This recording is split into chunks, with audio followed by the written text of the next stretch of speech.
One of the most compelling conversations I've had lately was with Andrew Tate. Say what you will about the guy, he's someone people either strongly admire or seriously dislike, but no one can argue this.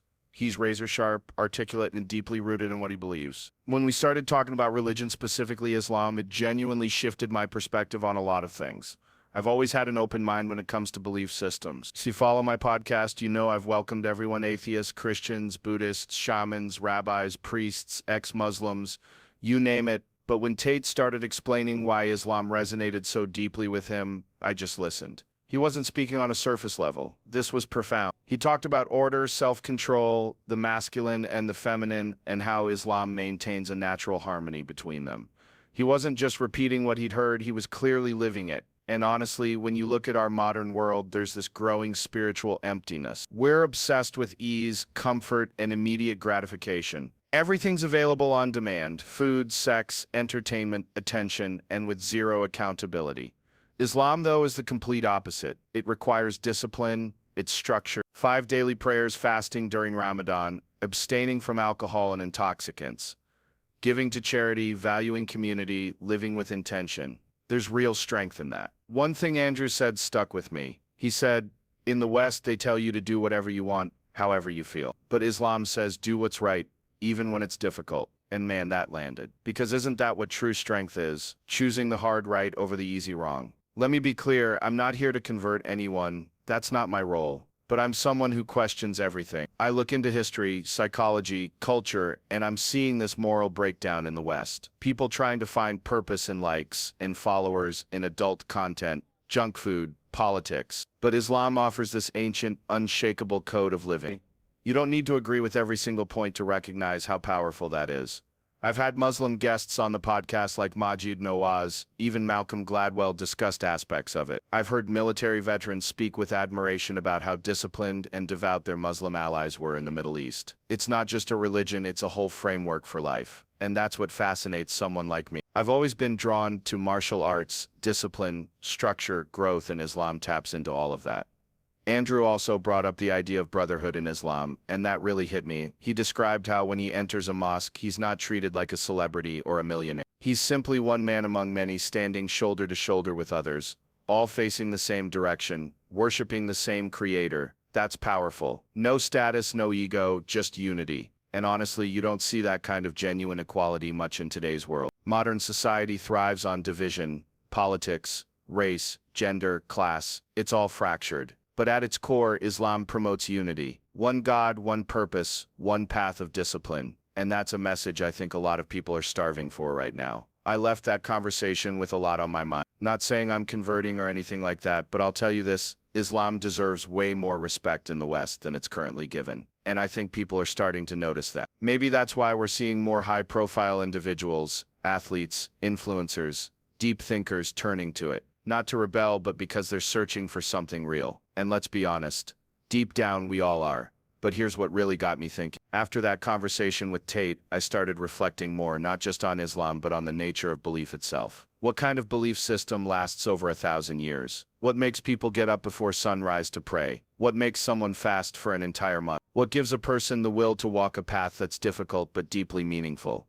That level of devotion, of spiritual discipline, it's rare nowadays. We live in a culture that celebrates freedom, but often that freedom becomes disorder. You can scroll TikTok for hours and feel nothing. You can chase success and still feel empty. But when I looked at Islam, I saw people living with clarity. They know who they are, why they're here, what they're supposed to be doing, and that kind of purpose, that's rare. Think about it.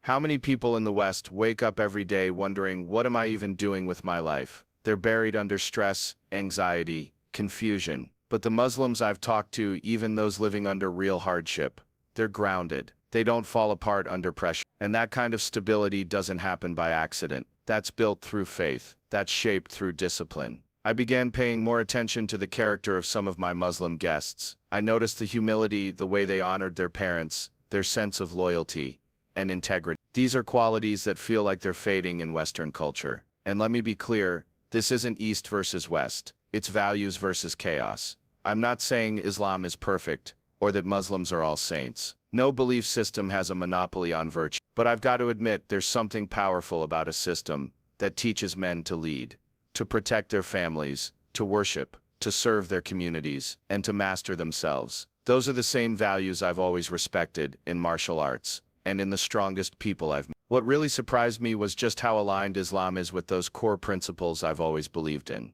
Strength, respect, structure, self-mastery. I even started reading more, looking into the Quran and the Hadith. And yeah, coming from a modern Western mindset, some parts are tough to wrap your head around. But once you strip away all the media noise and actually look at the teachings, you start finding timeless wisdom, things that apply just as much today as they did hundreds of years ago. Andrew said something else I can't forget. He said, Islam doesn't bend to culture, it reshapes culture through discipline. And man, that hit hard. Most ideologies today are just trying to stay trendy. They morph every generation. But Islam, it's consistent. It doesn't apologize for existing. It doesn't dilute itself to win popularity. And there's a kind of strength in that. There's a reason Islam is growing, not through force, but because people see that it works. It brings order to chaos. It gives direction to lives that feel aimless. And I get it, some people are going to hear all this and get uncomfortable. They'll say, Joe, are you promoting Islam now? No, I'm not promoting any religion. What I'm promoting is curiosity. I'm promoting honesty. If something brings people peace, purpose, and discipline, then maybe it deserves more respect, not ridicule. Maybe we should stop mocking and start learning. Just take a moment and think. In a world where people are undergoing surgeries to feel whole, popping pills to stay sane, and isolating behind screens, Islam is calling people to wake up early, purify themselves, detach from materialism, give to the poor, eat clean, control desires, stay faithful to family, and submit to something greater than themselves. Does that sound like oppression, or does it sound like liberation? Because to me that sounds like freedom, real freedom, from your worst instincts. The more I sat with all of this, the more I began to see that our problem today isn't a lack of intelligence, it's a lack of guidance. We've got access to more information than any generation before us. Yet people are more confused, more depressed, more broken than ever. Meanwhile, here's Islam quietly offering a framework that demands accountability, introspection, and submission to something beyond your ego. That's the part I think most people misunderstand. In the West, we've turned the self into a god. Follow your heart,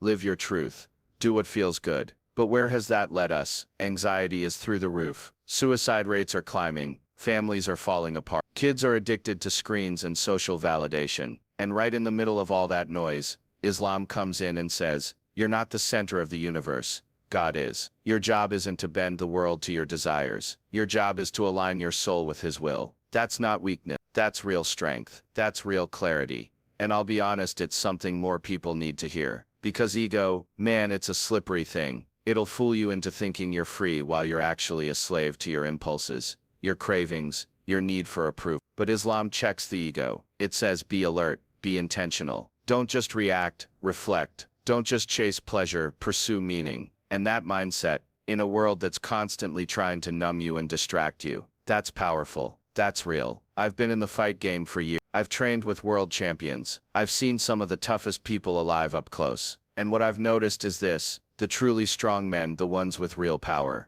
are usually the most disciplined, the most humble, and the most spiritually grounded. They're not chasing clout. They're not bragging on social media. They're waking up early, training, protecting their loved ones, and living for something bigger than themselves. And that's exactly the kind of man Islam encourages. A man with discipline, with purpose, with clarity. And it's not just about me. When I talk to Muslim women, I see something we've lost in much of modern culture: dignity, self-respect, and a strong inner sense of worth that isn't tied to how much attention they get or how much skin they show. These women know who they are. They carry themselves with confidence and direction. You don't have to agree with the hijab or the lifestyle to recognize this. A woman who understands her own value is powerful. Way more powerful than someone constantly chasing likes and approval in a broken system. And all of it, this entire mindset, comes back to one simple word: submission. That's what Islam means, but not in a weak, passive sense, in a conscious, intentional, and strong sense. Submitting to a higher truth, submitting to structure,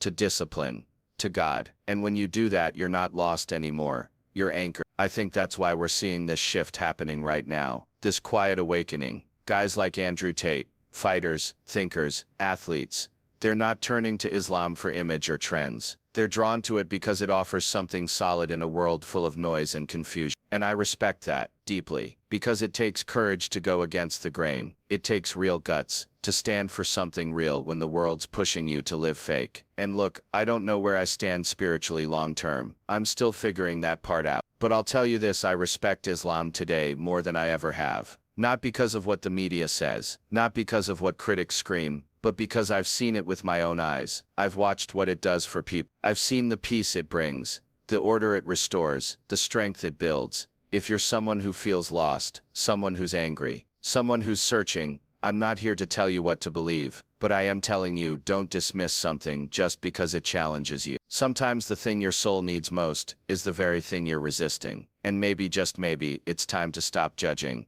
what we don't understand and start actually listening. And here's another thing I've been reflecting on. The deeper I go into this subject, the more I see how programmed we've become to misunderstand it. Really, how many people in the West have actually sat down with a practicing Muslim and just asked, what do you believe? Very few. Most people just rely on headlines, on politics, on fear-based soundbites that were never meant to educate us, but to divide us. And I hate that, because if we're truly about dialogue, about curiosity, about learning from different perspectives, then Islam has to be part of that conversation loudly and unapologetically. There's so much beauty in this religion that people never see, not because it's not there, but because they never, or worse, they've been taught to look away. But once you stop listening to the noise and actually start paying attention, it's impossible not to notice the depth, the discipline, the devotion. I've had conversations with scholars, ex-gang members, mothers, soldiers, converts, people from every walk of life, and you know what they all had in common?